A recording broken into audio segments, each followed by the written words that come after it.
నేను తప్ప ఏరొక దేవుడు ఉండకూడదు. నీ నోట వ్యర్థమైన మాటలు ఉండకూడదు. విశ్రాంతి దినాన్ని ఆచరించాలి. మందిరంలో ఆదివారం తప్పకుండా ఉండి బల్లారాధనలో పాలు పంచుకోవాలి. వ్యభిచరించకూడదు. పరాయి భర్తలతో, పరాయి భార్యలతో నువ్వు వ్యభిచారం చేసావు అనుకో, వేస్తాడు ఏటు. వ్యభిచరించకూడదు, దొంగతనం చేయకూడదు, అబద్ధ సాక్ష్యం పలకకూడదు. 10 ఆజ్ఞలు ఉండేగా నిర్గమకాండంలో. ఈ 10 ఆజ్ఞలను మనం పాటించకుండా పొరపాట్లు చేసామనుకో, కోటింగ్ మాత్రం ఇస్తాడు ఆయన.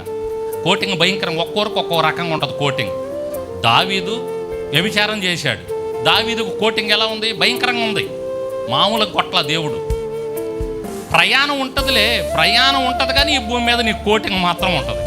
ఎందుకు? దేవుని చేత కొట్టించుకోవటం మామూలుగా ఉండదు. ఆ కోటింగ్ కూడా రేపు మంచంలో ఉన్నప్పుడు పీక్కోవాలా, అట్ట కోటింగ్ పెడతాడు ఆయన. అప్పుడు గుర్తు చేస్తాడు కూడా, రే నువ్వు ఒకసారి వ్యభిచారం చేసావు గుర్తుందా, ఏరే స్త్రీతో తిరిగావు గుర్తుందా, అందుకే ఈ కోటింగ్ అని చెప్పి మరీ కొడతాడు ఆయన. అర్థమవుతుందా? అట్లా ఉంటుంది కోటింగ్ మనకి. వాళ్ళతో దొంగతనం చేసావు గుర్తుందా, నువ్వు వాళ్ళని బాధ పెట్టావు గుర్తుందా, మాట్లాడావు గుర్తుందా, దొంగతనం చేసావు గుర్తుందా, అబద్ధం పలికావు గుర్తుందా, అందుకే పెట్టాను ఈ కోటింగ్ అని చెప్పి మరీ కొడుతుంటాడు. ఆయన చేత ఎందుకు కొట్టించుకోవటం? అందుకని జాగ్రత్త పడాలి మనం.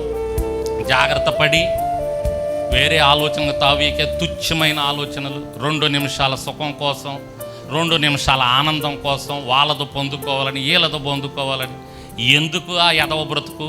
అవన్నీ తీసేసుకొని జాగ్రత్త పడి మనలను మనం దేవునికి సిద్ధం చేసుకొని, నేను పాపిని ప్రభు అని ఆయన పాదాలు పట్టుకొని ఎప్పటికప్పుడు మనల్ని మనం స్థిరపరుచుకుంటా మంచి ఆలోచనలతో దేవుని వాక్యం ప్రకారం నడుచుకుంటా ముందుకెళ్తే ఇహలోకంలో ధన్యులుగా ఉంటాం, పరలోకంలో కూడా ధన్యులుగా ఉంటాం.